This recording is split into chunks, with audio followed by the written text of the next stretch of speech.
everyone joining us for our virtual alternative investment event. I'm real excited about this, Michael. We've got a bunch of real exciting companies hanging out with us today. I was just mentioning on live trading that this whole idea of being able to invest in alternative investments as a retail investor is something that's pretty new still. So we decided it's important to get people on from the companies themselves to talk about not only why you might want to invest in some alternative assets and kind of diversify your portfolio outside of just stocks, but also how you can actually go about doing that in 2023. And it's becoming easier and more accessible for everyday investors, which I'm absolutely stoked about, because as much as I love stocks, Michael, as much as I love trading stocks and owning stocks in my portfolio, it's nice to be able to throw some other stuff in there too, whether you're talking about REITs, real estate, or different collectibles. So I'm a big alt investment guy. I don't know about you, so I'm super stoked about this. Can't wait to get started. I mean, it's really interesting because we actually did our weekly State of the Markets interview with Anne-Marie Band from the Trading Book yesterday. And we were talking about how we've seen some of these outflows from stocks, especially single stocks, into ETFs and alternative investments. And what's really interesting about that is in the periods of volatility, which we've definitely had plenty of in early 2023, alternative investments as a way to hedge your bets almost, whether it's your stock portfolio or your traditional investments or your IRA or whatever it is, gives you some diversity and lets you get into some areas of the market that may not be as affected by all the volatility and the turbulence we've seen in stocks, for example. So I'm excited. We've got some great companies. Can't wait to kick it off. We're going to bring out a really, really interesting company first in Rad Diversified and talk to them. You ready to kick this thing off? Yeah, let's go ahead and do it. And yeah, the last thing I'll say before we get started is, when I first started my investing and financial journey, one of the good pieces of advice that I got was to look at how the wealthiest people are managing their money. And it doesn't really matter if you're talking about, who you're talking about, whether it's like your local super rich guy or Bill Gates or Jeff Bezos. Like they're all diversifying through alternative investments. They have real estate. They have, other things other than just stocks. So that's something that I've always, for my whole financial journey been looking at. Okay, how do I manage my money? Even though it's not as much, my account's not as big as Jeff Bezos, but I can still do some of the things that guys like that are doing. So without further ado, let's go ahead and kick it off. We're bringing on Rad Diversified, Dutch Mendenhall. Without further ado, let's go ahead and give Dutch our very special intro and bring him on the stream.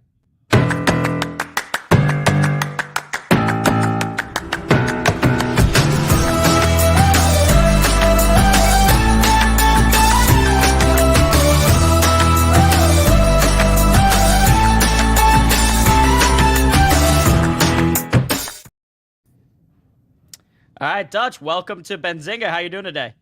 I'm fired up. Excited to be here with you guys. Boom, fired up. Love to hear it. We're fired up as well. Love the background as well. Where are you joining us from? Thanks. I'm here in Tampa, Florida from our headquarters. Nice. Hope you guys got some good weather down there. So before we get started, do you mind just giving us a brief overview, our audience, of what Rad Diversified is and what you guys are specialized in? Yeah, I mean, we're specialized in residential real estate and farmland real estate. And so we're a fund that believes that people will always need a place to eat, and people always need food, and people always need a place to sleep, right? And so for us, we started investing in housing and farming, and it's been incredibly successful for us. And is that mostly down in Florida, or is it all around?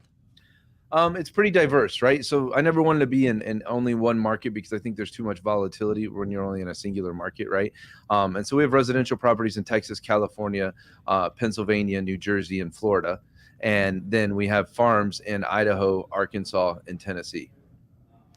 Okay, yeah, and I mean, I was just talking about how, some of these guys, Bezos and Bill Gates, and one of the things that they're actually doing is buying farmland. Why is it that farmland is so attractive right now as an alternative investment? Well, when I brought on Dustin Warren, one of our partners, right, who's a multi-generational family farmer, right, but his family's also, been computer programmers their whole life. And so it's this interesting dynamic of someone who can analyze the numbers, but also understands the unique art form of what farming is, right? And so for us, we saw this great opportunity. There's only so much land in the world, right? And so, one thing Rad always strives to be as an elite operator, whether we're buying, at discounted properties or we're adding value to our farms, right? We're always looking at how do we perform at the best. And so Dusty has this unique ability to look at a farm that we've bought anywhere from 1,600 an acre to 3,500 an acre and say, hey, where does the irrigation need to go? How do we take irrigation from manpower and PB sipes to pivots and a remote control on my cell phone? Right? How do we take, soil that is broken, right? And create it plush and nourish it and do the things we need to do to get the pH where it needs to be so that we can grow the right farms, right? But also, the forward-looking, advanced-looking, like Ukraine, Russia, right? They went to war. And so we looked at the wheat markets. We're going to change and shift immediately because of that, because Ukraine was one of the largest producers in the world of wheat. Well, if you're in a war-torn country, you're not going to produce, wheat on international markets. And so for us, we looked at it and we saw the great value increase, over wheat over the last 18 months. Same thing with cattle right now, right? We've seen the price of cattle consistently go up. Everybody, in the easiest way, everybody's seen, a dozen eggs cost $12, right? Nobody ever thought a dozen eggs would be cost a dozen, right? And so for us, we look at that and I say, that sucks for the American consumer, and I have empathy for that, right? But for us, we need to farm, and there's always going to be the need to feed, and always the need to live. So Rad just strives to be an elite operator, and I feel like I started from scratch flipping my first house, in my 20s, and I didn't have money, I didn't come from money, I didn't understand money, 20 years ago. And so for us, we built on a philosophy of buying under market, right? Buying with the old school techniques that you used to see on TV or used to see on infomercials, right? Because that's how I had to learn how to do it myself. And so I did it from scratch, and then it just started to breed from there. My older brother joined my company 7 years ago, once I was about 7 years into the business, and he started as an intern and then did acquisitions, and then he started running a market, and then he started running all of our acquisitions as a company now. And I look at the same thing now. There's, we have 16 people, that are doing acquisitions in the field all the time. We have 3 people doing farmland acquisitions. And so, we just have a grassroots effort as a company, and we're big believers in this country. And if we don't protect American farmland, I don't think you're protecting America. If you don't understand what's happening, internationally, there are foreign powers that own too much American land, too much American farmland. And I know this isn't a political thing. We're about, this is finances and money, right? And at the same time, our farmland is a valuable resource, and it's only going to continue to be more scarce, and it's going to continue to be valuable. And so at Rad, we want to take care of it. We want to continue to farm it, and we want it to produce and make money at the same time. Yeah, so at Rad, you guys are actually not only like purchasing this farmland, but then helping operate it, as actually farming on it. Is how do you guys do that? Is that normal in terms of different places that allow you to invest in farmland, that you guys are actually like managing this farmland and farming on it and not just buying it as like a land investment? Yeah. Let me caveat this with, right, today we don't have another REIT that's invested in farmland that's sharing and speaking, right? Michael, can you? Not that I'm aware of. No. Okay. I just, I don't want to poke at someone who's already on it, right? I think a lot of farm investment companies lease, right? And they find people to lease the land from them, and that's not extremely profitable. You'll never find, leasers who lease all of the farm, right? They'll lease like 200 acres on a 600-acre farm, and then they let the other 400 acres just go fallow, right? And so for us, it's about maximizing income for our investors as much as humanly possible. Like, I look at each and every acre as if it was like an apartment unit, and I want to make sure that acre is producing income and is producing money for our investors. Our Weezer Idaho farm, right? We bought 454 acres, then we bought 1,600 acres, then I sold 160 acres for a $550,000 profit to another farming company that needed that portion of our land. For me, making income and making profit for my investors is incredibly important to me. I've always looked at our investors that it's their money, it's not my money. And so I have a stewardship, I have a fiduciary responsibility to put that money into real estate, make it produce income and produce money, grow its equity for my investors. And so these things are incredibly important to me as a person. You'll learn as you get familiar with Rad. Those of you who become part of our tribe, you become familiar. Like the Benzinga tribe is a kick-ass tribe, right? And you guys have an amazing following, and the same thing with Rad. We have the same exact belief, right? We started a scholarship program last year for our investors, right, and for our employees, where investors' children could apply for scholarships, where Rad employees could apply for scholarships, and we gave out 14 scholarships in our first year of that, and we actually did 3 times, right, the amount of money we initially said we were going to allocate. We did 3 times as much money as we said we were going to, because just our fundamental beliefs, right? Same with America, right? A lot of people say, yay, pro-America, and all of those kind of things. Well, we give a significant amount of money, right, to special operations, wounded warriors, to Task Force Dagger, which I believe is the best path and avenue to get resources to veterans and to help them grow and expand, right? And their money goes into the veterans, right? Their money doesn't go into operations, right? For us at Rad, we believe the same thing. Our money needs to go into real estate. That real estate needs to produce income, and it needs to produce equity for our investors. Yeah, and I think that's very interesting because, like I said, I think, you know, like you said, we don't want to like poke at other things, but I think I don't think a lot of other companies that may allow you to invest in farmland are then also operating and making sure that you're getting that full profit from. You can't just say I'm going to go be a farmer, right? Like that's not something, like a lot of people say I can go flip my first house, right? Now that we flip thousands, right, there's a system and a way to do it as an elite operator. With farming, it's not the same thing. You can't just go in and be a farmer and understand that, right? If we hadn't brought on an incredible partner, right, if we hadn't brought on an incredible team to be able to go and do that, and if we didn't have a fundamental belief, right, and how we manage our farms, right? A lot of people have never even heard of no-till farming, right? And so these are things that we do, I feel like at an elite level, but it's really about taking care of things, right? When you do things right, in the long run, things will always succeed. And that's so critical. And if you just try to squeeze the land, or you try to squeeze the last penny out of something, right, all you're going to do is create disease or problems for other people later on, right? And so for us, it's about doing it right and taking the right steps and knowing the profits, knowing the equity, right, will come. And so that's always been our philosophy. And when you guys see the numbers, you're going to see, you know, how it's done for us over the years. Absolutely. You know, Dutch, you mentioned something earlier that I kind of want to dig into, and I know we have a deck pulled up for Rad too that we want to be able to go through in a minute. So we'll get to that. I'd rather answer you guys' questions than do some deck with people. But I'll if we do the deck, I'll fly through it super fast for everybody. I really just want to get to the numbers and show people the numbers, and we have some other fun stuff that we're doing here at Rad, right? You know, recently started, you know, the Alternative Investment Association with the other group of crowdfunding and reggae founders, right? And they designated me president of that. And so we're doing some really cool stuff for our industry. You know, I've pushed, you know, and offered, you know, Benzinga to be one of the founding members of the association. So I think that's going to be pretty cool if they take me up on that. But, you know, it's a fun journey. We do a lot of fun stuff here because, you know, we just have so much belief in our industry. Absolutely. And like I said, I want to talk about all that fun stuff. Skipping the deck works for us, or going through it, or whatever you want to do. But let's talk about some of the fun stuff that you're doing. As we do that, I want to get your quick perspective from a 30,000-foot view. You mentioned the conflict in Russia and Ukraine earlier, right? And we talked about it before the show started. When you look at alternative investments like this, investing in land and everything else you guys are doing, do you feel that this right now, in the particular time that we're in the markets, with the volatility that we have and everything else going on a global and political scale, is alternative investing more important than it's ever been? Even being a relatively nascent industry, is it now more important than ever to hedge your investments with things in alternative spaces like land? Well, the alternative investment industry, I think, is critical to America's balance. And a lot of people don't understand, like, it's been so long that so many people have had one place, one vehicle to really put their capital, right? And that's Wall Street. And it's one of the places people have been able to put their money.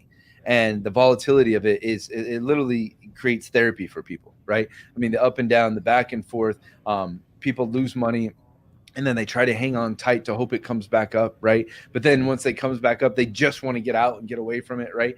And what alternative investing does is, to me, as an industry, create stability. It allows investors to also do things that they weren't able to do before, right? And so for a long time, accredited versus non-accredited investor is something that is a huge topic, right? And accredited investors don't have the pain that non-accredited investors do when it comes to figuring out what to invest in, right?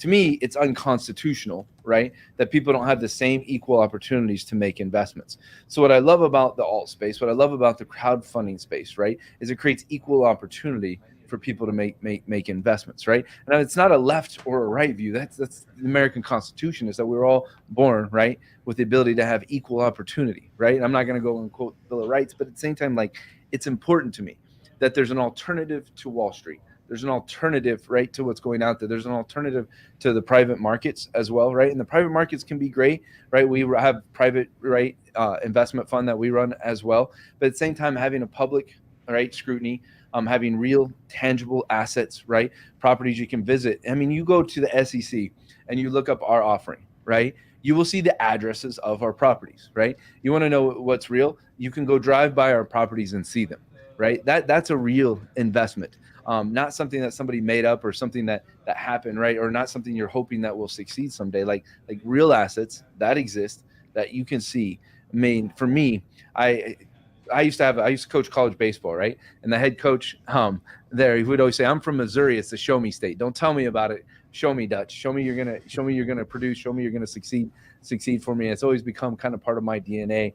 His name was Nino Geritano. He was freaking awesome. But yeah, so what else, man? Fire away. Well, I'm from the show me state as well, so I can appreciate that. Yeah, and we, certainly there's that type of mindset. You grow up with that, where it's because a lot of people, especially in business, Dutch, I'm sure you know this, right? People learn how to like speak a big game, and they can say, "Oh, my company can do this, or we can get you these returns, or whatnot." And it's important to be like, "All right, then let's see it." Enough talk. So I love that mindset that you guys have adopted that.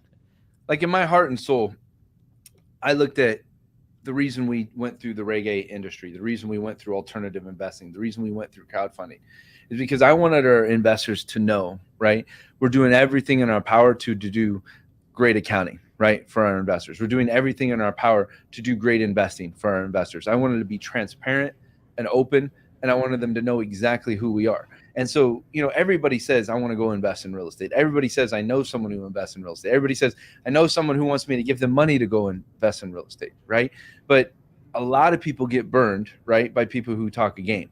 And at the end of the day, right, proof is in reality. Proof is in the history, it's in the experience, it's in the years, but proof is also in what exists. What exists are real tangible assets that are making income, real tangible assets that are growing in equity.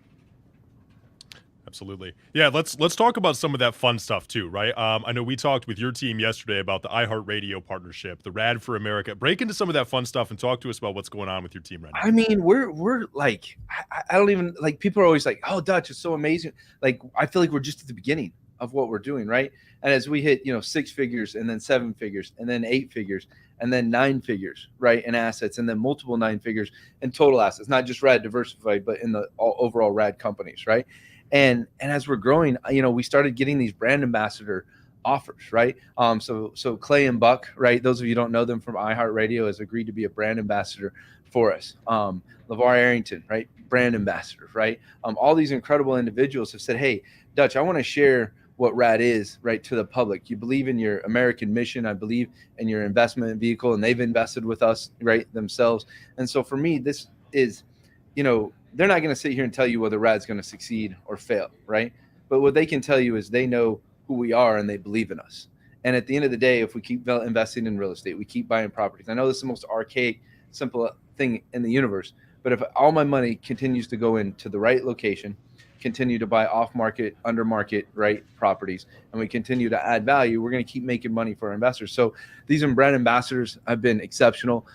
We've launched this incredible PR where and we had no idea by the solicitation we would get from all of the outlets for all over America that are asking for me to share my opinion, for us to share our voice as an economic reason. I read a USA Today article about 6 months ago, and they said there's no foreclosure wave coming, right? And I said, man, the people who wrote that article have no idea what they're talking about, right? I don't care that they might have PhDs or they might have masters or they work for a billion dollar company, right? I've been doing foreclosures since I was in my early 20s. I know there's a foreclosure wave coming here in America because I see it, right? Last month proved it was a 22% increase, right, in foreclosures. And because one of Rad's philosophies is always prepare for the dip, right? And so in the markets, there will always be this, right? In real estate, it starts to go up. I have to look at the camera to make sure I don't screw this up, right? It'll start to go up, and then there will be times it does this, and then it'll go up, and then it'll do this, and then it'll go up, right? Rad is always preparing to buy in the dip. And so for us, this is the year to buy in the dip. And 2020, and I've never seen this in my life, where we had 2 dips within a few years of each other, right? In 2020, we had a dip. And so we expanded and grew massively as a company because we bought so many assets in 2020. If you were buying assets in 2022, early 2022, 2021, you weren't going to win the way you bought in 2020. Just like if you bought in 2008, 2009, 2010, right, you were going to win 10 times more than if you bought 2016 to 2019 because of the rapid appreciation, the rapid growth of real estate. And so you have to know when to buy. You also have to know the right places to buy. Right. And I think that's something that, basically all good asset managers, whether you're talking about, stocks, whether you're talking about real estate, they understand inherently that there's a time to be buying. There's a time to take this opportunity to add assets. And then there are times to kind of like take profits, right? If the housing market, goes on this like incredible run and is up 100% over a few years, like maybe that's not the best time to buy, but that might be a good time to, okay, let's look at some of our investments and see which ones have appreciated. If you act before the market, you'll win. If you act during the market, you'll win as well. But if you act after the market, you will lose. And at the end of a housing upswing, if you bought 6 months ago and you bought your whole portfolio 6 months ago, there's a pretty good chance you're going to lose, right? Yeah. You're not going to lose massively. I mean, in my opinion, I don't think we're going to go with it, nowhere near a 2008 rush because there's just such a housing shortage, right? And there's activity. And that's the key, is always monitoring activity, monitoring the numbers, monitoring the facts, right? And so our buy box has changed 6 months ago, right? We could buy at a 5%, 10% discount. Right now, we just closed a short sale deal last week. 28 houses. We bought a portfolio from a landlord for, I want to say it was 3.2 million. And for 28 homes. Think about that. 28 houses for 3.2 million. That's a good deal. A little over $100,000. Some people pay that much for one house. Some people pay that much for one house.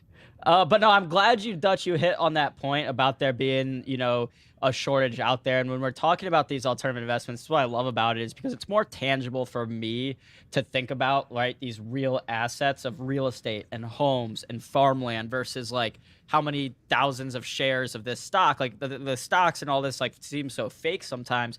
Whereas the real assets, are really tangible. And when the Fed started raising interest rates, like a little less than a year ago, or whenever it was, right, you had these people that were freaking out about the housing market that were like, oh my God, mortgage rates going up. We're going to see a big housing crash like it's '08. And for whatever reason, I think there are a lot of people out there that maybe they're not like rooting for a crash like that, but they're, they make that call and they're kind of these doom and gloom guys. But like you said, like I think a lot of these people don't realize at the end of the day, there is a shortage of housing. There's a shortage of houses out there on the market that people want. And when you have a like simple supply and demand will tell you that when there's more demand than there is supply, it's going to be very hard for that price to absolutely crash. It might come down a little bit as interest rates go up and mortgage rates rise, but like, are we at risk of a huge housing crash? I'm going to go on the record and say, no, I don't think so, just because I know how many people there are out there like my age, maybe mid-20s into their 30s that want a house, that really want to be able to afford a house, that still are not able to. So there's so much demand out there that it would seem almost impossible for there to be an '08 type crash on the horizon, at least anytime soon, knock on wood. Yeah. I mean, I think they're just very different markets, right? What we existed in '08 versus what we exist today, right?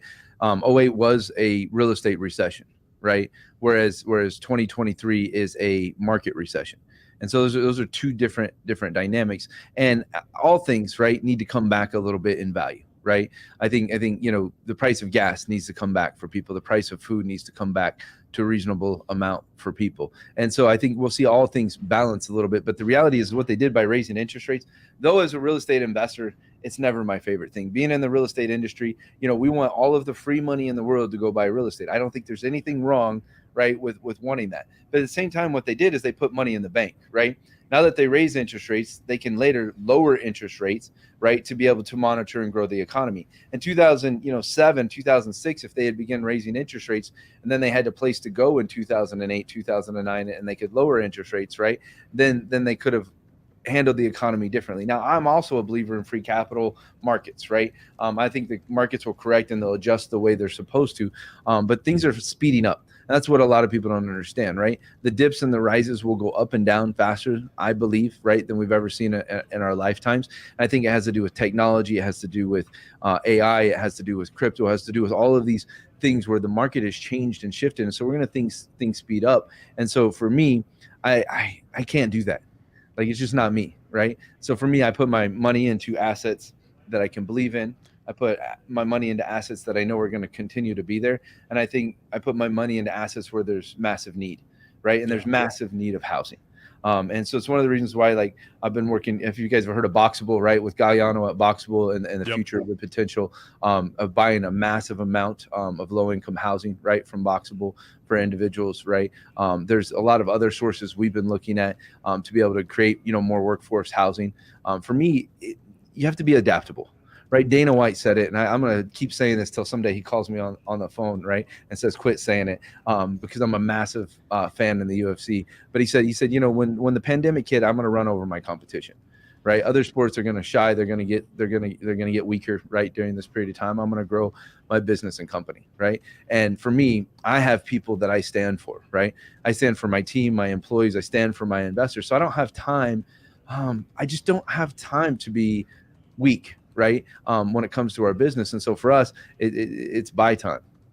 I love that. Dutch, I know we're at time, but in 30 seconds or less, we do have one slide of the deck that we did want you to run us through to close us out here. Okay. The return slide of your deck, really impressive numbers there. We want to get some insights. We're going to pull that up. If you could run us through it in 30 seconds here as we close. Yeah. I will, as soon as you get there, you guys are the ones clicking, right? I think we're going to want to go a little bit further. Yeah. It's the investments page. I think it's further. You've gone by 2 slides that had the returns on there. But okay, let's go back a few slides. All right. Yeah. So right, that is not one of them. So keep going back. There's one of the slides, right? There's one. So right there. So we started at $10 a share in 2019. We're currently at $24.08 a share. I think we're about 10 days away from another stock price change. I can never say whether that's going to go up or down. I also need to say past performance is not indicative of future performance, right? All investments have risk. What I will say is Rad's going to continue to buy real estate. We're going to continue to invest in the right location. We're going to continue to add value. We're going to continue to work on buying properties at a discounted value. And this is what we've done very well. We've had 4 consecutive years of incredible returns, right? 2019, even though we opened in October of 2019, right, it was a 44% annualized return for our investors. 2020, right, was over 30%. 2021 over 30%. 2022 almost exactly a 30% stock price increase, right, for our investors. And what I will say, for me, people always say, well, Dutch, that seems extraordinarily high. Is that what it's going to be in the future? I say, I don't believe, right, we're going to continue to hit 30% returns, right? I definitely didn't think we were going to hit a 30% return in 2022. At the end of the day, I need to buy discounted properties. At the end of the day, I need to buy value add properties. And I'm going to let the accountants, right, calculate what the asset values are. I'm going to let the appraisers figure out what the values of our properties are, and I'll let them calculate all of those things at the end of the day, and that'll be what the returns are. Do me a quick favor, right? Go to the Invest Well Summit slide real quick. I just want people to have a chance to be able to see the conference that we have coming up. Yep, we got a few more seconds here, so we can definitely touch on that. We'll be super quick, right? That's not the slide. Keep going as a QR code. There you go. Yep, back one, right? Invest Well Summit. If you're wanting to meet us in person, you want to go and learn about alternative investing, right? May 19th to the 21st, right? Paulo from Boxable, my great, incredible business partner, Amy Vaughn, is going to speak and share. And Grant Cardone's coming to speak. And so we're going to be talking about alternative investing. We have a ton of investment vehicles. I believe you guys are coming. One of your thought leaders is coming to speak at the conference, right? And so for me, I'm pumped up to have you guys there. And the other, industry leaders to come in person. And great, I love online, I love Zoom, but there's also something about the in-person learning experience. So that's May 19th to the 21st. If you go to investwealthsummit.com, or you just do the QR code, take a quick picture with your phone, you can do that. But we also have a free gift for everybody that's on here tonight. So let's jump over to that real quick, right? If you go to therad.com, we wrote a book called Money Shackles. It's a breakout guide to alternative investing for Americans. If you guys want to click to that slide. Yeah, I think we'll just go one to the right here, or one to the, yep. So this is raddiversified.com. You want to invest with us, great, right? I always say, I love when people invest with us, but I also say, join our tribe. Join our tribe, take your time to invest. I never want anybody to rush to make an investment in life. Take your time, do your due diligence, read the offering circular, get to know us, right? We have an incredible podcast that is great. We go through step-by-step different companies and different businesses that are in the alternative investment space, different taxation, different tools to utilize, right, with your investing. Like, I believe all Americans should own their own business. That's a personal belief, right? And so, if you do that, you'll be able to utilize the tax code. But join our list, right? Use the QR code if you want to invest with raddiversified.com. Become an investor with us when you're ready. We're going to work our ass off for you. My team is incredible. I have so much loyalty and so much pride with the people I work with every single day. I look to my right because some of my team's to my right. But I have amazing people. Utilize the QR code. The other QR code was therad.com. You can go there and download our book and download the first chapter for free. But here, what else, guys? I know we're at that time frame, but we're wrapping. We are at time. You ran us through all the details, and I think we got through as much as we possibly could have. The time flew by. But Dutch, we do appreciate you and Rad Diversified being a part of this. Really excited about the San Diego event. Of course, get involved. Check those QR codes. Make sure you're involved with Rad Diversified and keep an eye on their progress. Dutch, we're going to keep things moving. We really appreciate you joining us today. Thank you again to you and Rad for being with us. Talk to you soon, brother. Thank you, Dutch. Great convo. Got through everything there. A lot of information in a short span of time. We're going to keep things rolling so we can try and get back on track here. Great conversation with Dutch Mendenhall from Rad Diversified. Moving right into a conversation with CrowdStreet. Chris Patchen, the VP of Product Marketing, joining us now and jumping on stream.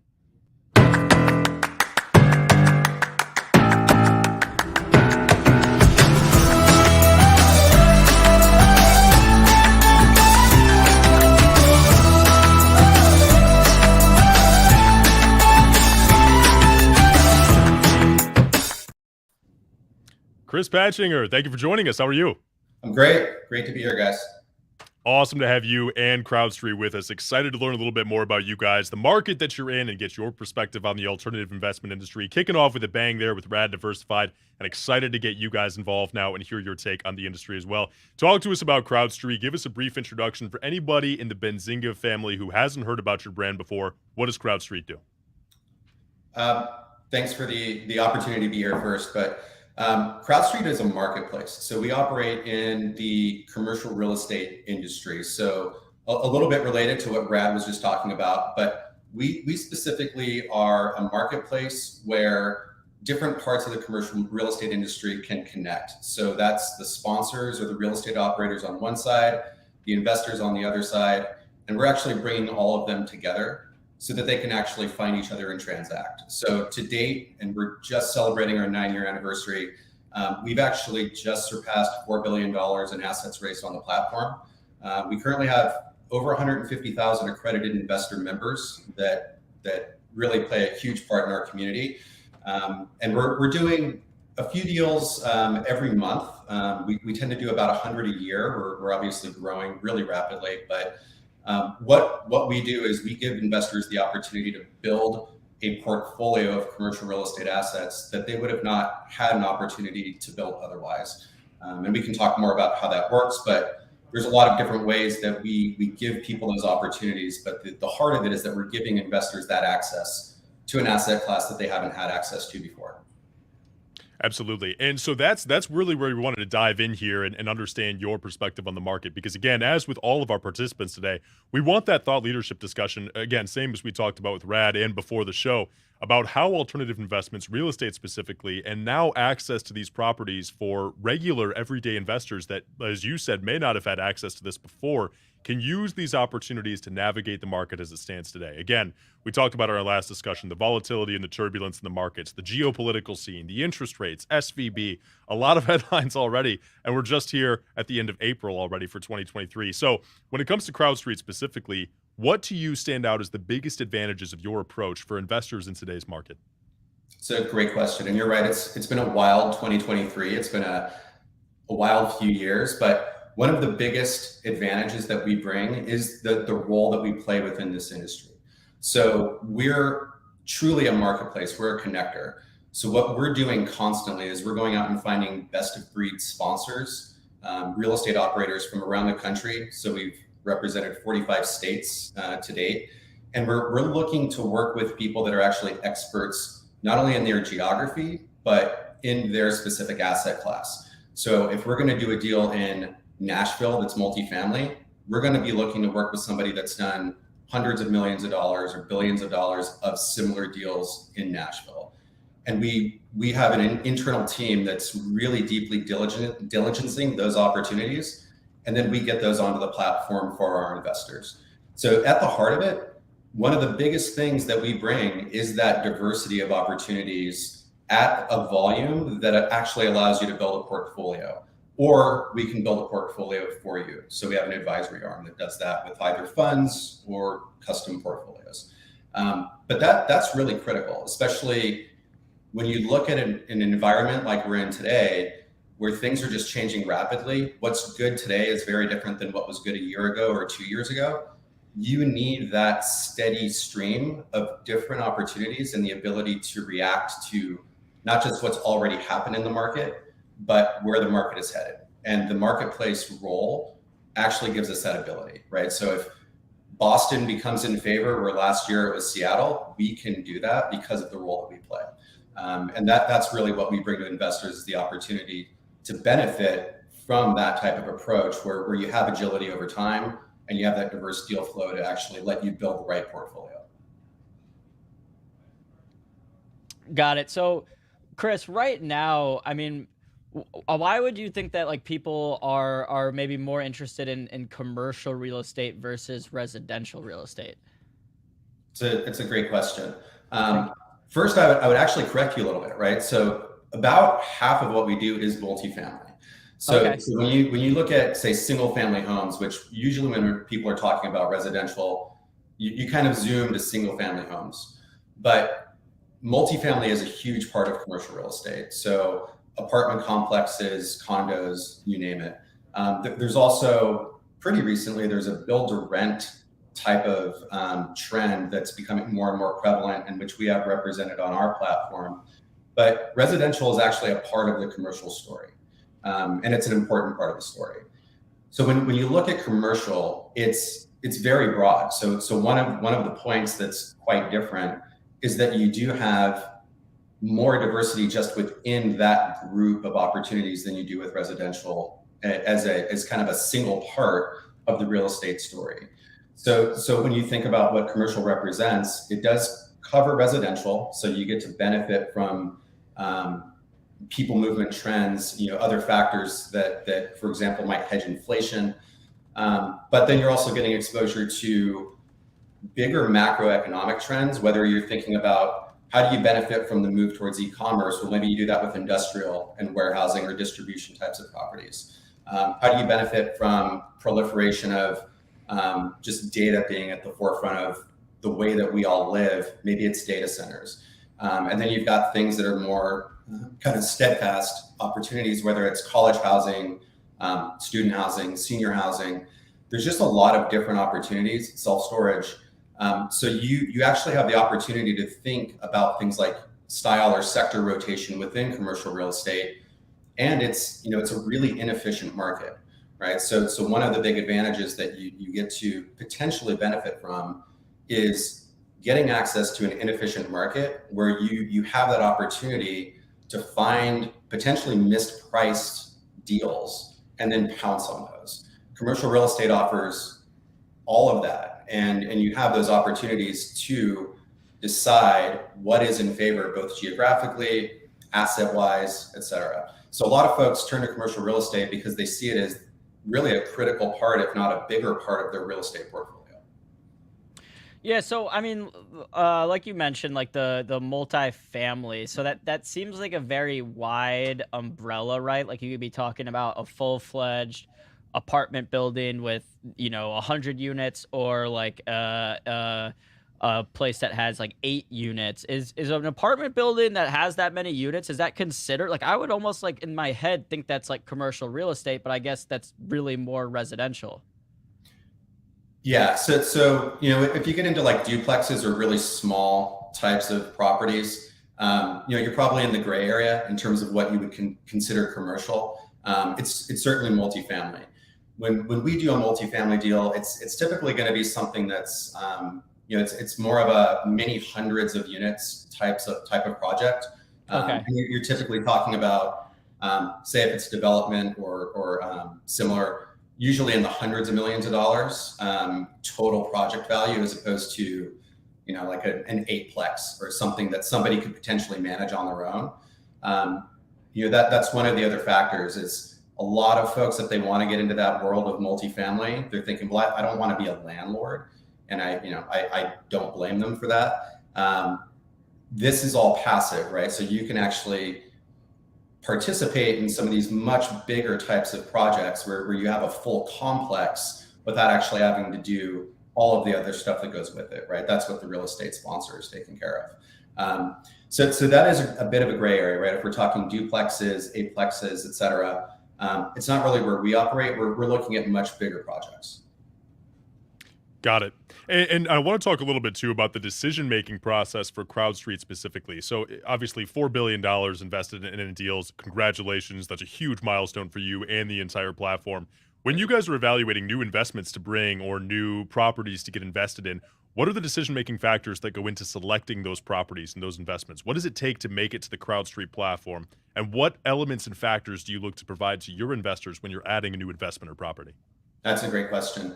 It's very rigorous, right? So the investments team that we have internally, they're effectively career real estate professionals. Think like investment bankers or private equity in terms of focusing on real estate deals that are these privately structured deals and all of the things that go into them.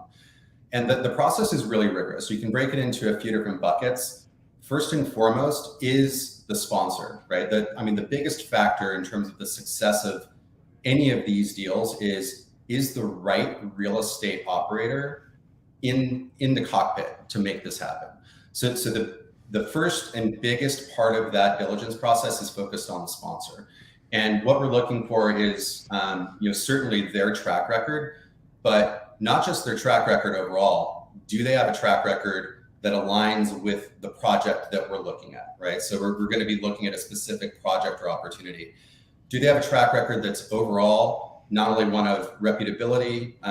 There's any number of ways you can measure that, but clearly that's a black or white thing. They need to be reputable and provably so. But do they have a track record of success doing similar deals in a similar environment, right? So as we continue to march down the 2023 path and all of the surprises we have, it's safe to say this is volatile and uncertain. Is there some level of confidence that this group has created successful projects in a similar environment?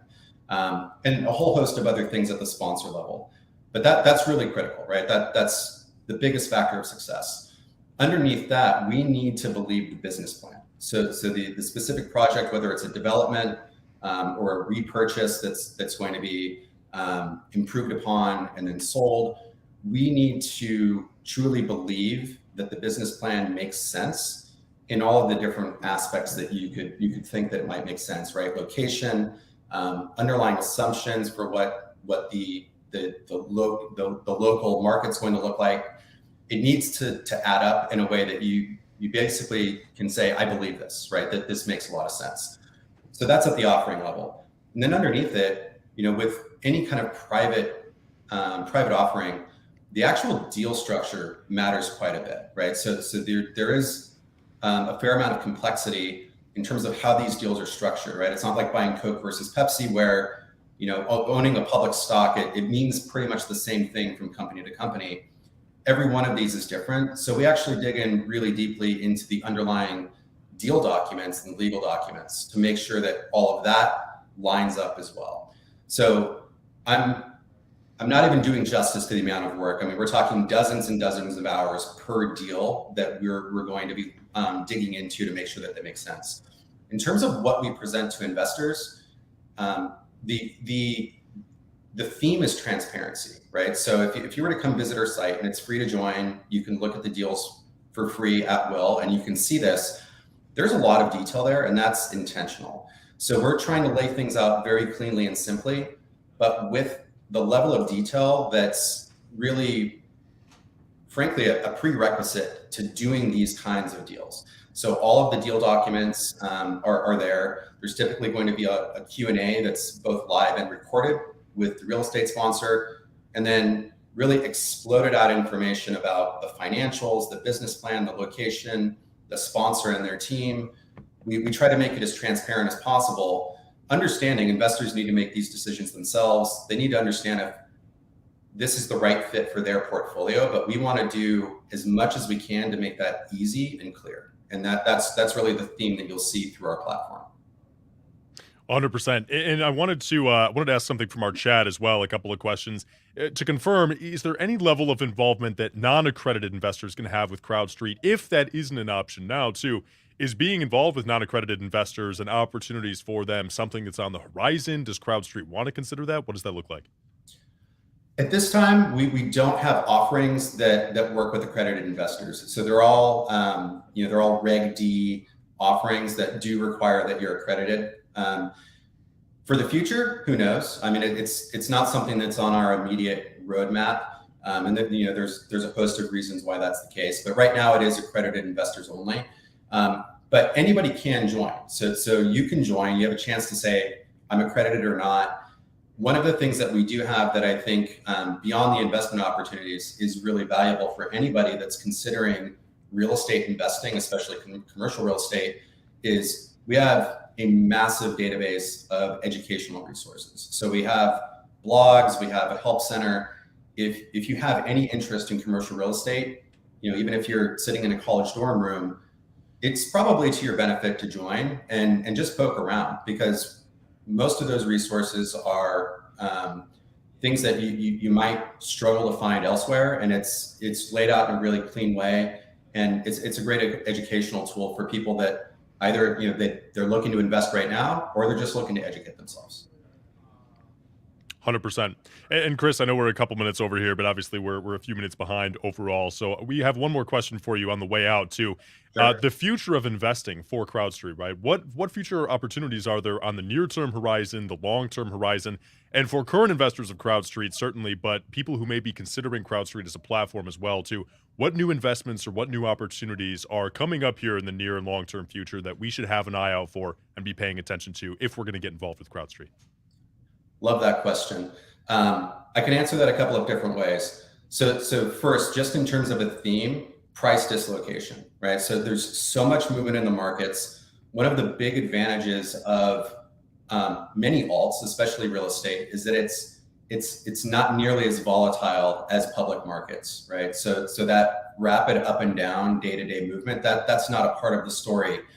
So things do move more slowly, and they move in a way that's less transparent, right? So that point about being in an inefficient market, what that creates is a series of opportunities where you can find deals that are being done well below market, or that they have some other big advantage that's not really recognized, or that it's just not accessible outside of this specific deal. So at the deal-to-deal level, that's a big theme for us moving through 2023. And that plays out differently whether you're looking at a specific city or a specific asset class, but price dislocation and pricing opportunities is a huge theme. In terms of what that means for investors, right now, the way that we're looking at any particular deal you see on our platform is through that lens. There needs to be something pretty unique about it to make sense in today's market, so that there's a strong belief that not just thinking about the past year, but for the next 3, 5, 7 years, the story behind this deal is one that really makes sense with reasonable expectations. The other way I would answer that is that a lot of investors want access to the asset class, but they don't want to look at every project, every opportunity. One of the big things that you can do is effectively just say, I'm going to buy a bundle, right? So we have different fund products, for example, one called the CrowdStreet REIT, which is effectively a way to just, with a single swoop, get access to 20 or 25 of the properties that would come through the CrowdStreet platform with one investment. But there's so much more to that story I could go into, but if I were to boil it down to themes, it's get access to the asset class and understand that what you're looking for in the next 6 to 12 months, especially, are pricing opportunities and pricing disparities. Wonderful.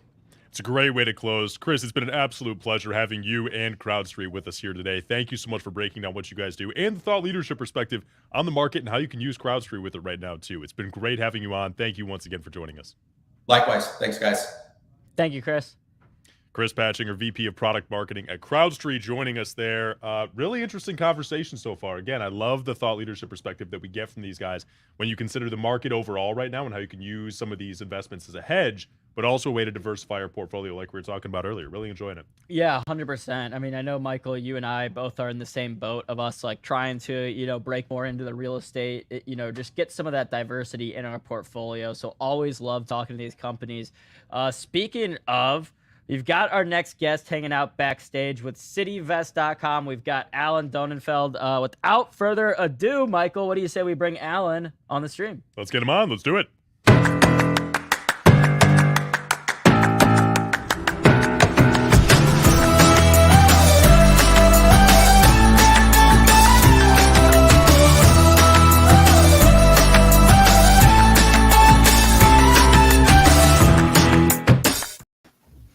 All right, Alan, how are you doing today? Michael and Aaron, how are you guys? Good to be here. We're doing great. Great to have you here. So I'm curious before we get started, what is your journey into real estate? Because I imagine it wasn't like, you were in first grade and knew the whole time that you wanted to be in real estate. So can you walk me through kind of how you ended up where you are now? Yeah, not quite in first grade, but in the 80s, I worked for large investment banking firms, doing private equity, merger and acquisitions work.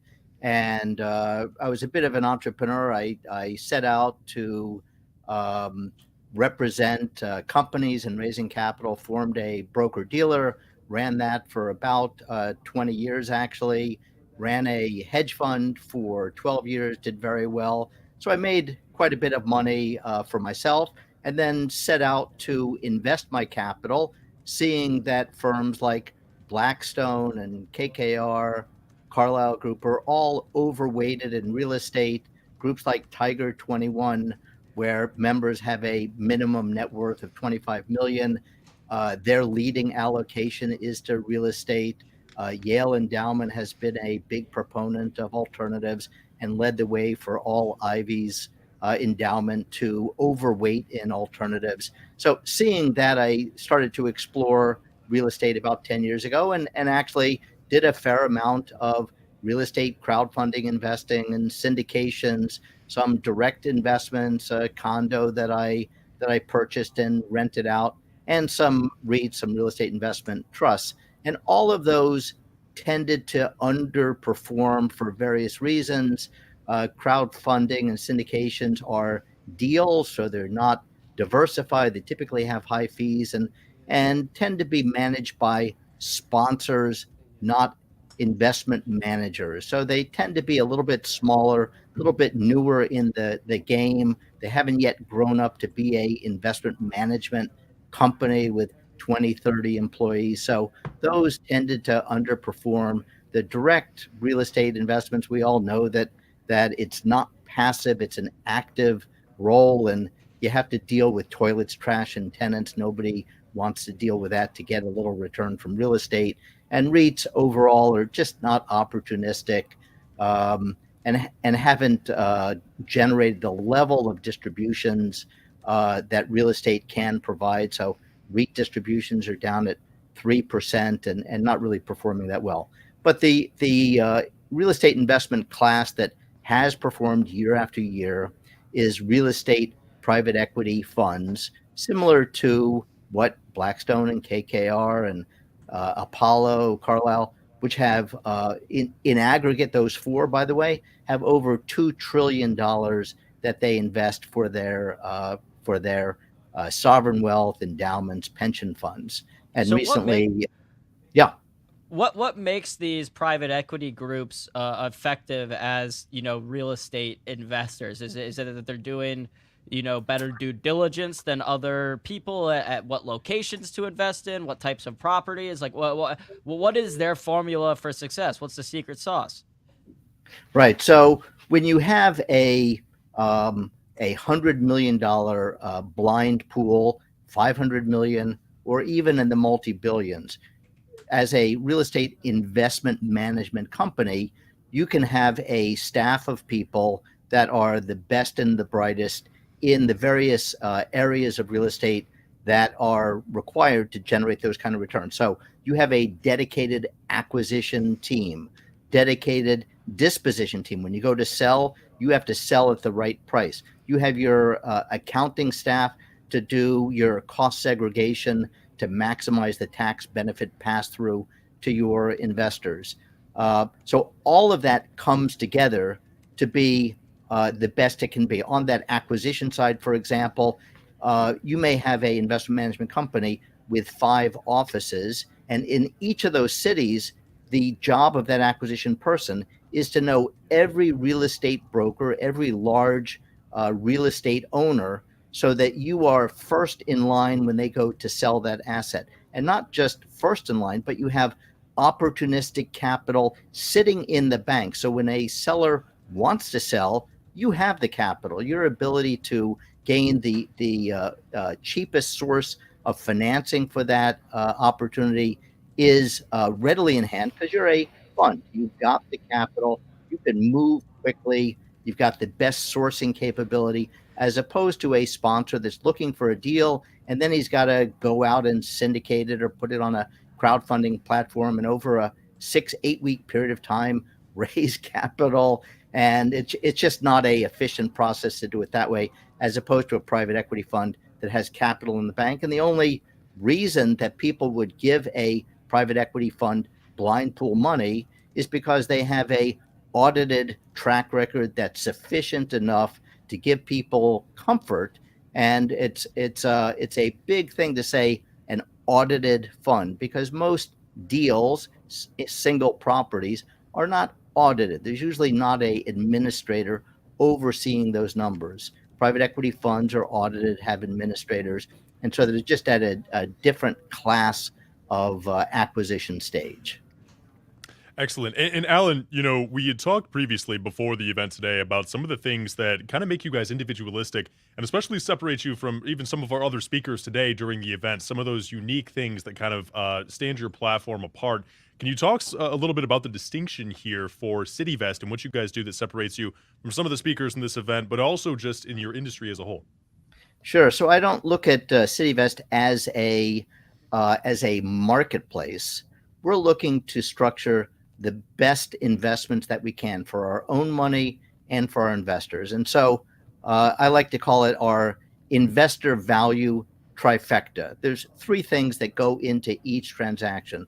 The first is the level of due diligence that we put in before we even move forward to putting a given investment on our website, which you can do. You can go to cityvest.com and pick an investment. But before it gets there, we've reviewed about 700 private equity funds, of which we do about half a dozen per year. So we're definitely not a marketplace. We're not throwing up 5 deals a month for an investor to choose a property. We've carefully vetted each of these managers. We have a third-party due diligence firm that writes us a report, so it's separate from us. They tell us whether there's any problems in the background of the investment management team. We review that audited track record to make sure that it's sufficient and sustainable for the next fund. And funds overall are diversified. It's not just one property, one asset.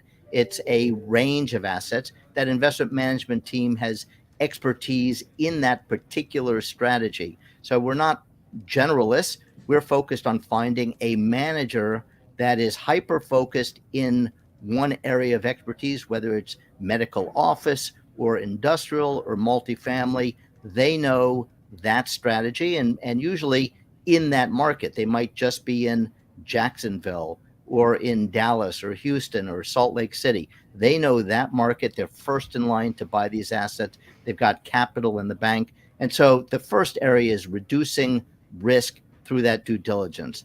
The next is that we provide access to larger funds. And the way that we do that is we set up feeder funds. We call them access funds, and we'll aggregate capital from all of our investors into a pool. it typically is around a $5 million amount. And because that $5 million amount is more than the minimum investment that a given fund might have. So the fund might have a $1 million or $2 million minimum investment, but we're at 5 million. So because we're at a much higher level than their average investor, they actually are offering us higher preferred returns and sometimes a higher percentage of profits. So the deal structure is a bit better by us investing through our feeder funds, or we call them access funds, to get to a higher return, higher percentage of profits. It's better for our investors. Alan, the long-term future for CityVest, right? It's a very unique approach, and I really appreciate you breaking that down for us. As you look at CityVest in a few years, 10 years, 15 years, right? What does the long-term vision look like for growing the platform, but also continuing to develop your approach? And I would imagine getting even more detailed with how you're qualifying deals, or what does that unique strategy look like as you develop it down the road here? Yeah. So because we're bringing a fairly significant amount of capital, this multi-million-dollar amount, into these real estate private equity funds. So not only are we getting better terms from those funds, but in many of the deals that we've done in the past and several of the deals that we're launching in the next 6 months are in the area of GP co-invest. And I don't know if many of your people in the audience have heard of that, but we want to be as close as possible to the investment as we can. So in many cases, a GP co-invest fund, we will participate in the promote that other LP investors might have to pay to that investment manager. So it's a big advantage. It can increase our IRR as much as 1 to 5% because we're getting fees off of other investors who might be investing 500,000, even $1 million amounts, but we become partners with that investment management company. We have a couple of those transactions coming up, and one in particular that's very soon, a medical office building investment entity. They're quite large, well over 500 million in investments that they've made already. And in that transaction, there's no investment management fee and no promote being paid because we are participating as a seed investor in that fund that's already invested 500 million. Fantastic. Alan, a final question for you as we close too. Coming at this from the perspective of a new investor who's considering CityVest, what does that process look like in terms of getting started with you, approaching you, the initial conversation? Walk us through really quickly the steps of how an investor would get involved with your platform.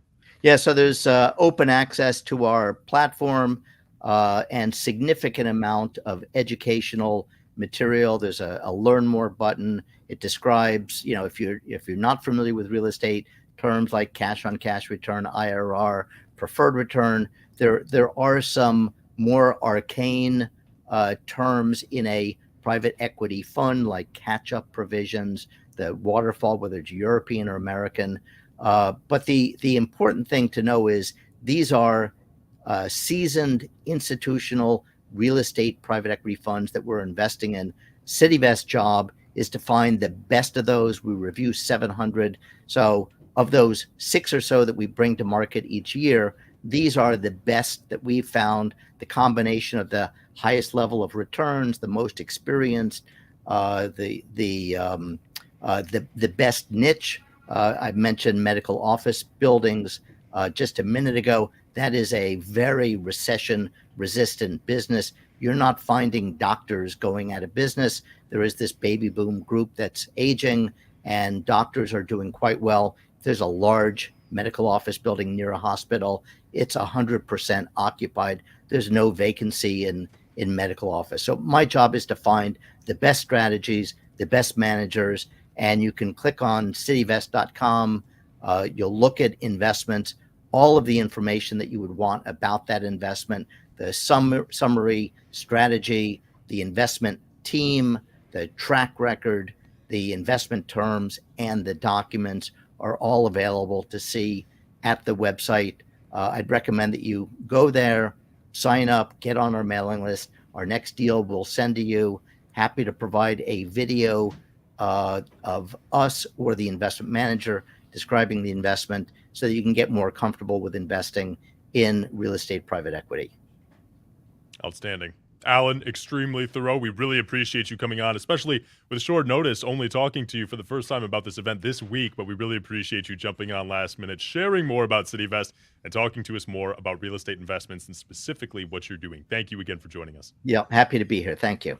Thank you, Alan. Enjoy the rest of your Wednesday. Thank you.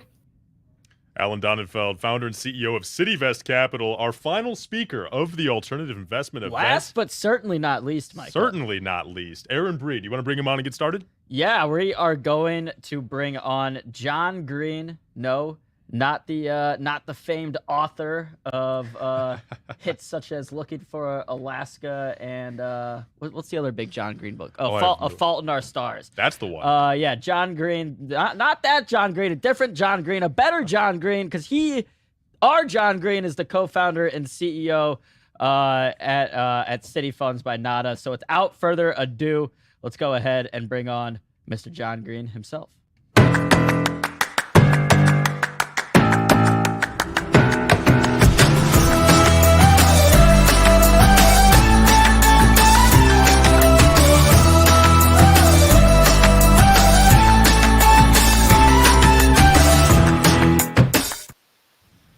All right, John, how are you doing? Hey guys, I'm doing very well. I like the energy in the intro. Well, appreciate it. I have to apologize. I'm sorry. You probably get that John Green stuff all the time, huh? Yeah, it comes in, a bit. Not usually if you see a visual. There's not a lot of matching up there.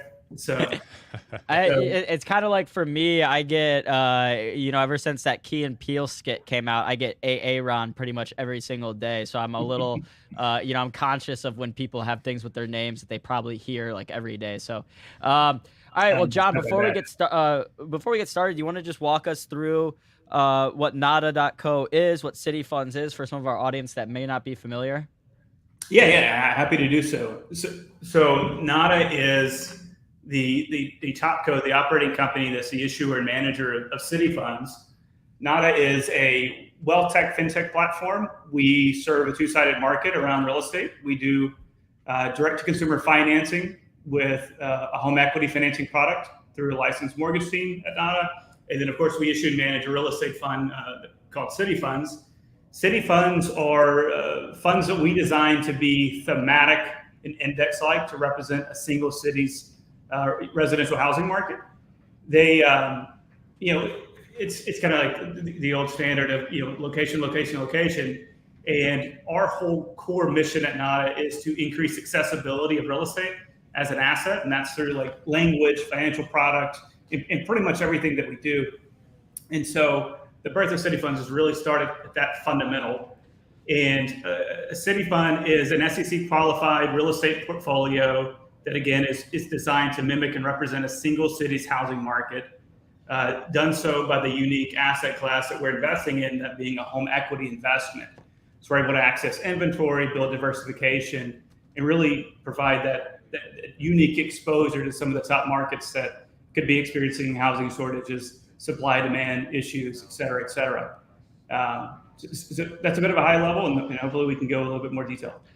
Yeah, so I'm curious, like for a tangible example, like what are some of the cities that you guys are currently working on? Yeah, good question. So we are actively deploying capital in the Austin City Fund, Dallas City Fund, Miami, and Tampa today. Oh, so y'all are hitting the hot markets then. Yeah, that's the whole design. So we picked these MSAs to be specific, and we've marked 32 over the next few years that we want to go to.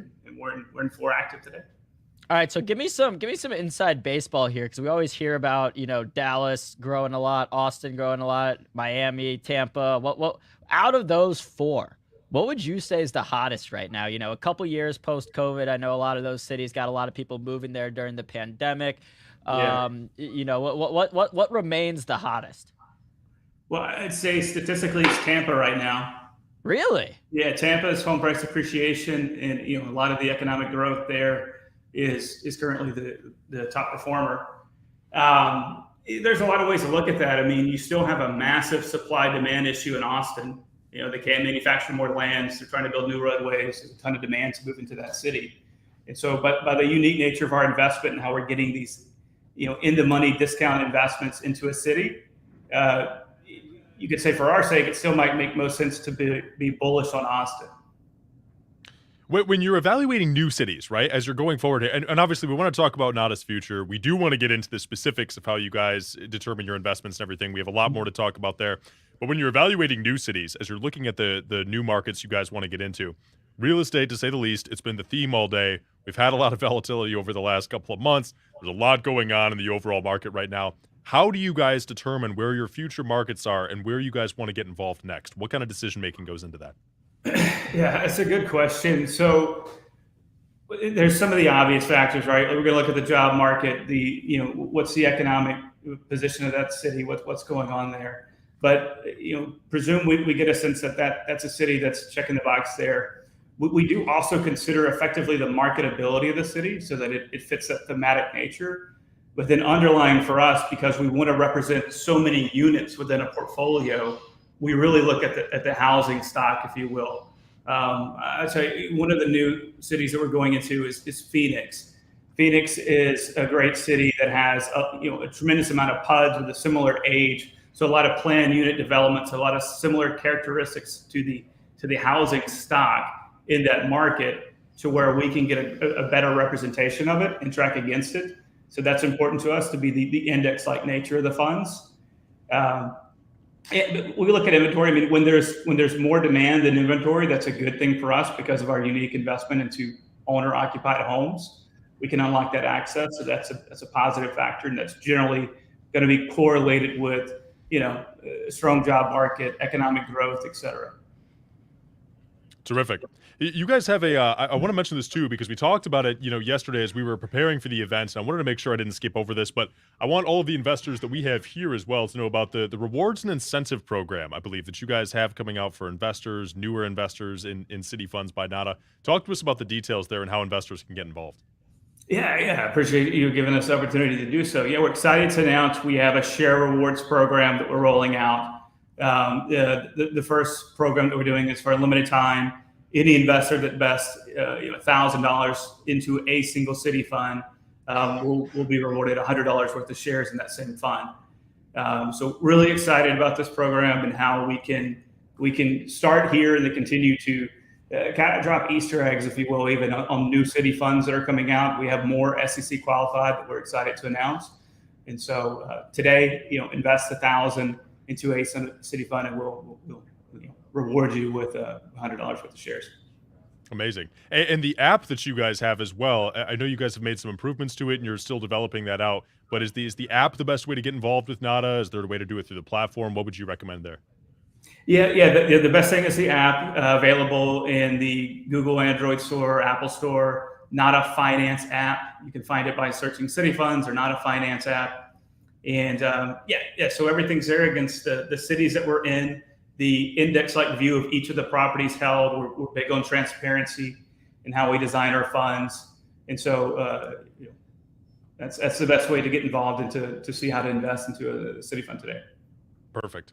Now, another question I have for you when it comes down to the specifics, the nuts and bolts of how these investments work.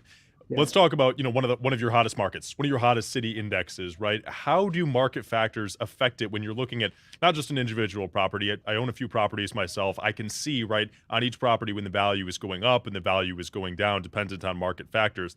How do you guys see your indexes affected by interest rates, by the market itself changing, by demand fluctuating up and down, seasonality, all of those other factors that go into the real estate market? How are the indexes affected when it's not just an individual property?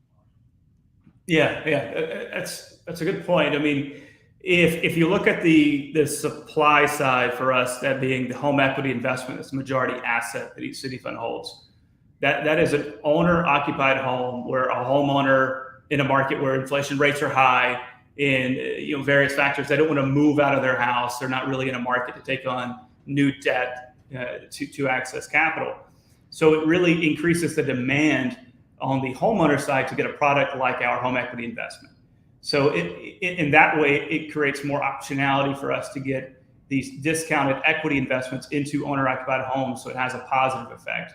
As a macro, of course, that has a reduction in, really the velocity of movement in a market, days on market, et cetera. But even still, because these are longer term investments that we're investing in a home, owner occupied, it's a good time to make an investment because a stabilized market has some predictability to the future just based on historicals. So for us, it becomes an advantage, but we monitor it. In effect, what we're consistently doing across the board for all markets is we are outperforming the index because of that investment. So we really use the index as a benchmark, and again, more thematic in nature. And we actually are actively managing these funds, and in our cases, outperforming.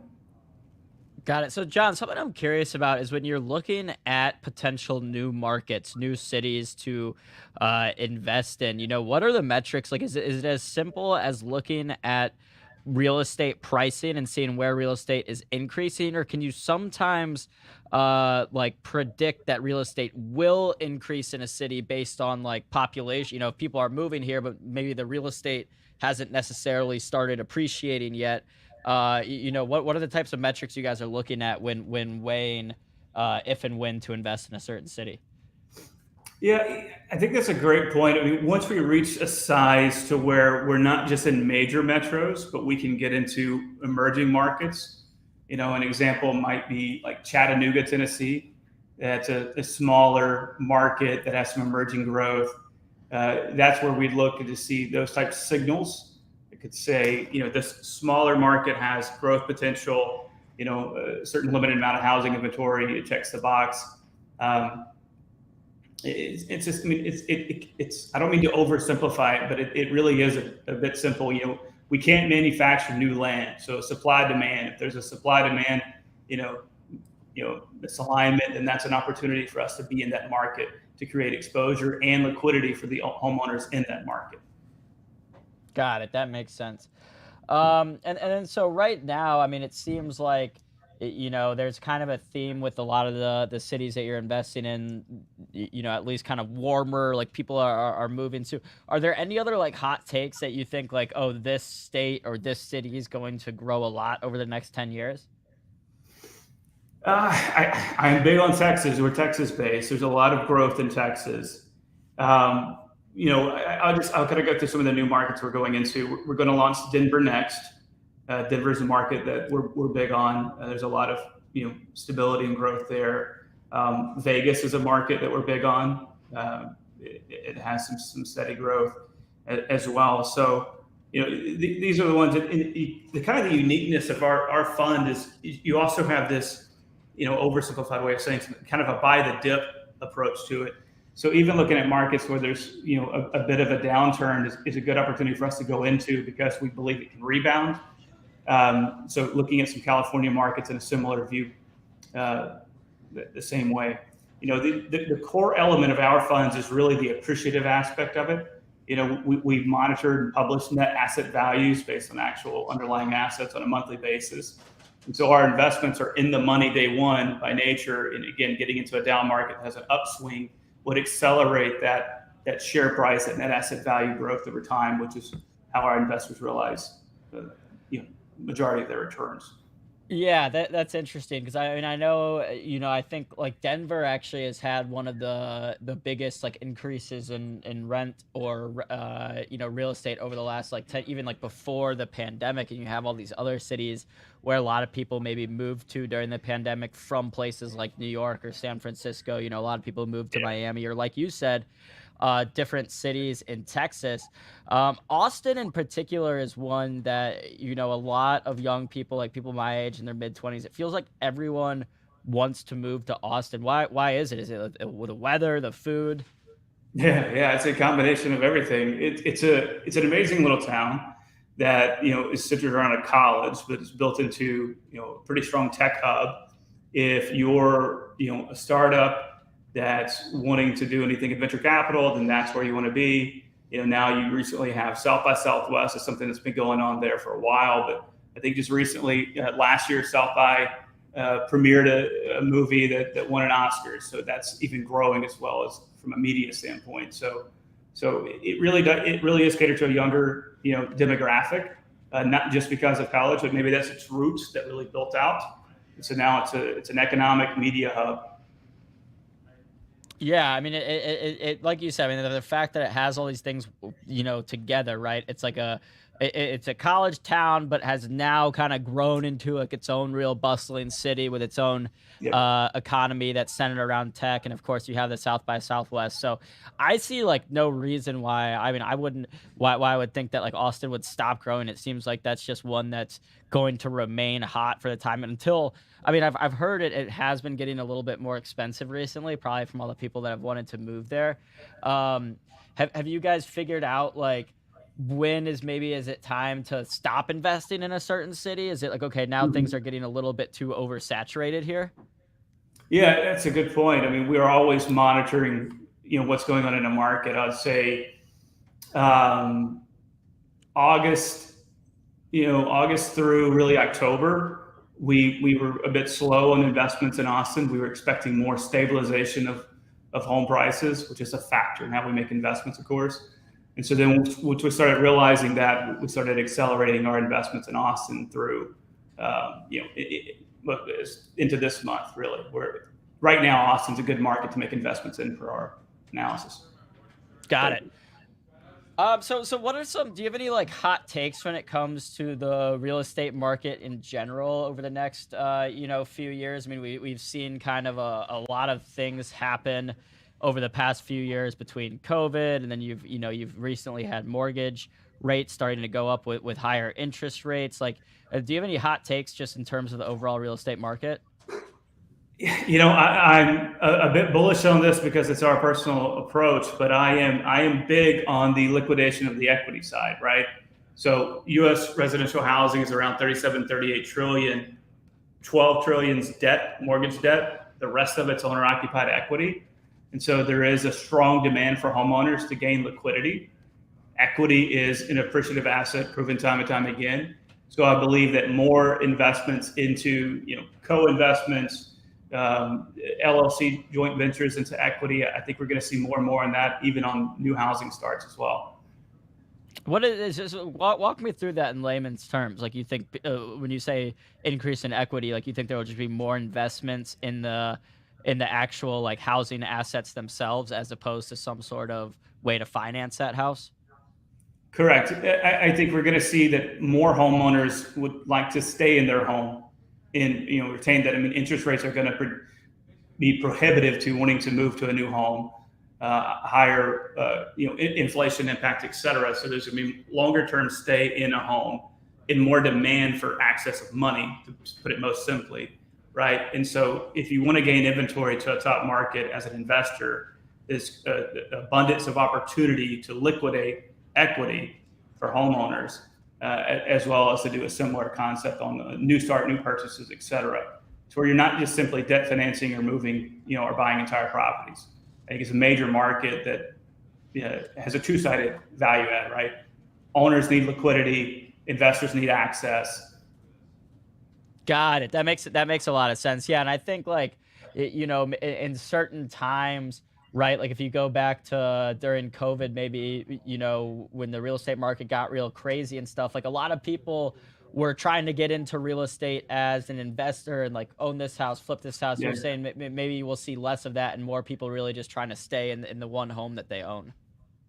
I do, yes. Yeah, I think people are going to be more protective of what they have in the current state, and that just increases opportunity to unlock equity as an investment. Got it. Yeah. I mean, I think that's a great prediction. So, John, thank you for joining us today on that. Is there anything that you want to touch on that we haven't gotten to yet today? I appreciate the opportunity to be here. I hope everyone takes a minute to check us out and know that we're big on building in the public. So we're open kimono. Any questions, any engagement, we appreciate it. We're big on these cities and these investment types. So hope to meet more people from your audience and appreciate this opportunity. Yeah, hell yeah. Well, we'll drop that link in the chat for people that want to check it out. John, thank you again for joining us on our alternative investment virtual event. Hope to have you on some future ones. Awesome. I hope to be there. Thanks, John. Appreciate it. Alrighty, guys. So we just flipped through 4 great companies, 4 great guests. Especially everyone had a pretty interesting story, I gotta say today, Michael. You did a great job of teeing up some companies. It's easy, I think, sometimes in investing and finance to get some companies on that are a little bit drier, but we got all exciting ones today that like I genuinely enjoyed talking to and learning more about their businesses. 100%, I agree. And like I said from the beginning, right, I think it's awesome to be able to get different perspectives on navigating this market with the volatility that we have, the turbulence that we have, that diversity of perspectives and approaches. I mean, Alan Donenfeld from CityVest with his unique approach in terms of layered investments and private managers and their focus there. Rad Diversified with their focus on land, and everybody else that brought in their unique approaches. All really, really interesting ways to get involved in the alt invest market. And of course, as we would say every time we hold one of these alternative investment events, check out these companies, get involved, look at the investments, see what makes sense for you, and find a way to hedge those investments in the portfolio, especially in this day and age with the markets that we've got. Yeah, and figure out what's right for you. I know a lot of people out there that I've talked to, it's like they're like, hey, look, I tried trading stocks during COVID, made a little bit of money, then I lost it all. And then they're like, then I tried trading crypto and I lost all that on FTX. And now they're like, well, why don't we try real estate? Let's focus on something outside of stocks and crypto. And again, my biggest thing is that whether you're going to be an active investor or not in any of these asset classes, any of these alternative investments, go do your research, look into it, because at the very least right now, you have more of an opportunity. Michael and I, we all have more of an opportunity to get exposure to whether it's commercial real estate, a multifamily home, real estate in a city like Austin or Miami, then I would have more opportunity today in 2023 than I would have had 5 years ago or 10 years ago. So at least take advantage of that opportunity by researching and figuring out, okay, this is right for me and my family, or maybe it's not right now, but maybe then it's on your radar. And then when you do have some extra capital, okay, I can now deploy this outside of just my stock portfolio account.